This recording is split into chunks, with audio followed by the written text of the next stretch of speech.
بسم الله الرحمن الرحيم.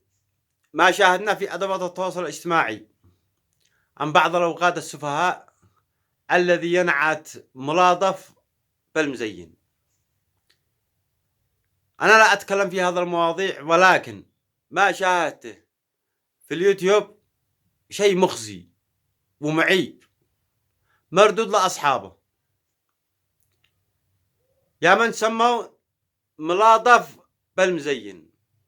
أقول لكم من هو ملاطف. هذا ملاطف طائع والديه، يصل رحمه، من أصحاب الأخلاق العالية. هذا ملاطف ما يدخل أي مجلس إلا وأدخل السرور معه في قلوب الناس حتى الأطفال. هذا ملاطف لا يسرق ولا يعتدي على الناس ولا ينهب ولا يحتال على أحد. رجال طالب يالله بعد حاله في يده مهره بيقسط الله بها ويجمع رزقه. هذا الرجل أحبه الله فأحبب الناس إليه. يا من تدعوا أنه مزين، أشهد لله ما مزينه إلا أنتم. أنتم عارفين من هو المزين؟ المزين هو السارق والنصاب والمحتال والفاسد وقاطع الطريق، وكذلك عاصي والديه وقاطع رحمه. هذا هو المزين في نظري. إذا كان ملاطف مزين فهذولا ما تسموهم. يا كم من وقت ترفعوا على الكلام هذا مزين وهذا جزار وهذا حلاق وهذا قليل الأصل وهذا. أشهد لله أن في هذا الشخص ملاطف، يعني فيه قبيلة وفي التصرفات ما نلقاها في قبائل.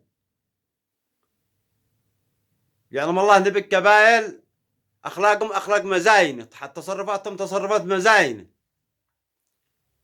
ولا يعرفوا القبيلة من بالمر نهائيا.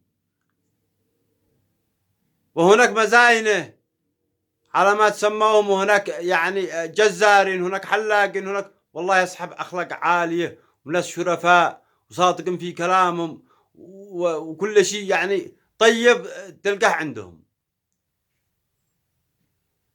وأقول لأخي ملاطف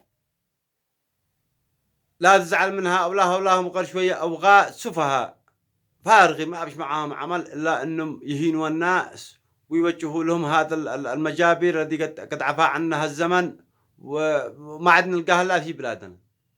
يا ذاك حتى في الصومال ما نسمع هذا المجابير. لكن احنا نقول حسبنا الله ونعم الوكيل في هؤلاء ولا تبالي. احنا نعرفك ونعرف أخلاقك العالية ونعرف رجولتك مع الناس القريب والبعيد. ويعلم الله إن الناس جميعا يحبوك حتى الأطفال. وشكرا لفنك الجميل وشكرا لما بتقدمه للناس من فرح وتدخل في قلوبهم السرور بوجودك في أي مجلس، في أي عرس، في أي صالة، في أي احتفالية. ويشرفنا إنك يمني ويحبوك الناس جميعا.